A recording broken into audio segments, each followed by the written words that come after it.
Shalom. This week's portion of the Torah reading in every synagogue around the world are the last two portions of the book of Exodus. Actually, Shabbat, we finished the book of Exodus. We started from chapter 35, verse 1, all the way to the end of the book of Exodus was the reading of this Shabbat. Now, there are two words that reoccur in this portion more than in any other portion in the Torah. The two words are heart, lev in Hebrew, and Netivyah, which means free will offering or charity or giving alms or something that is done out of the freedom. The same word as volunteering in Hebrew.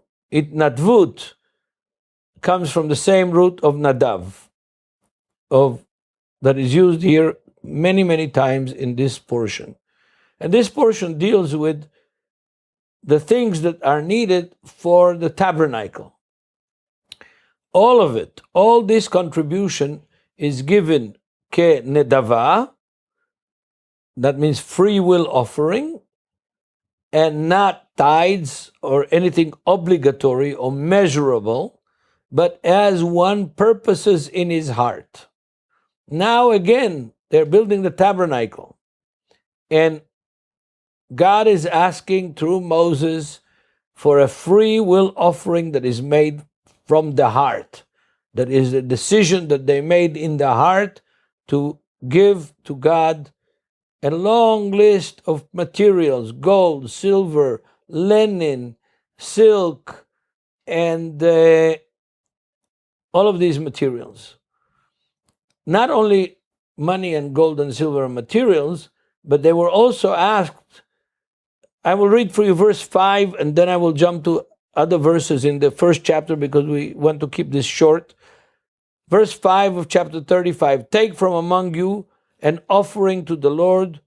Whoever is of a willing heart, let him bring it as an offering to the Lord: gold, silver, and bronze, blue, purple, scarlet, thread, fine linen, and goat hair, and a long list of materials that they were supposed to bring. Further down the same chapter, we read in verse 21, then anyone come whose heart was stirred, free willingly in other words, and everyone whose spirit was willing, and they brought to the Lord offering of the work of the tabernacle of meeting for all its services with the holy garments, or for the holy garments. So we see here that the word everyone came whose heart was stirred, and everyone came with the spirit of free willing giving gifts to the Lord. Now the interesting thing is that in the command that Paul sends to the church in Corinth in chapter 16 of 1 Corinthians, he urges the brothers and sisters in the church in Corinth to make a collection on the first day of the week, when they gather together on the first day of the week, to bring the collection and put it in the treasury or in the box or whatever, however you want to translate it, and give it as they have purposed in their heart. It's exactly the same words translated a bit differently as all these places between chapter 35 of Exodus and the last word of Exodus. Dozens of times this concept is as they have purposed in their heart, as they free willingly decided ahead of time, this is what we want to give to the Lord. The New Testament doesn't have tithing. The tithing is for the Levites, and Christian tithing is essentially a part of the replacement theology that the Catholic Church in the 4th century invented, something that is not in the Bible.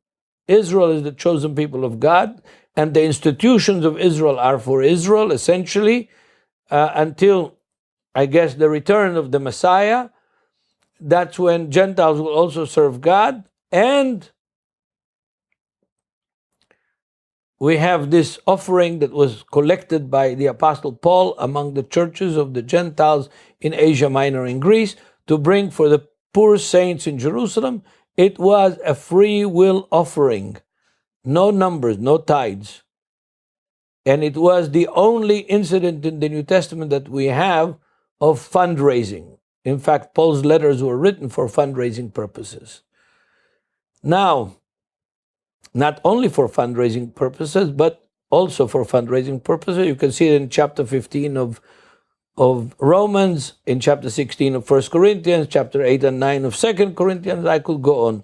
But I want to summarize and keep this short.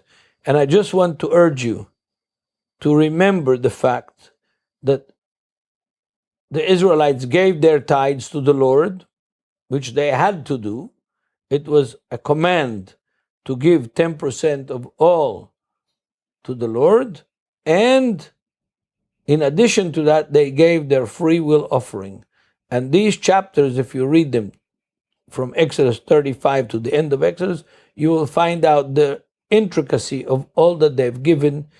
Women actually made cloth, silk cloth and purple cloth and linen cloth, and they wove it together especially for the work of the tabernacle. In other words, they didn't only give money, they gave time and talent, and the gifts for the Lord brought them the presence of the Lord in the midst of the camp by day and by night. May God bless all of you, encourage all of you, and inspire all of you to do things in a biblical way, for the biblical heart and for the biblical Spirit of God to be able to move in us and produce the same fruit that it produced in the time of the apostles. May God bless you, and shalom until next week.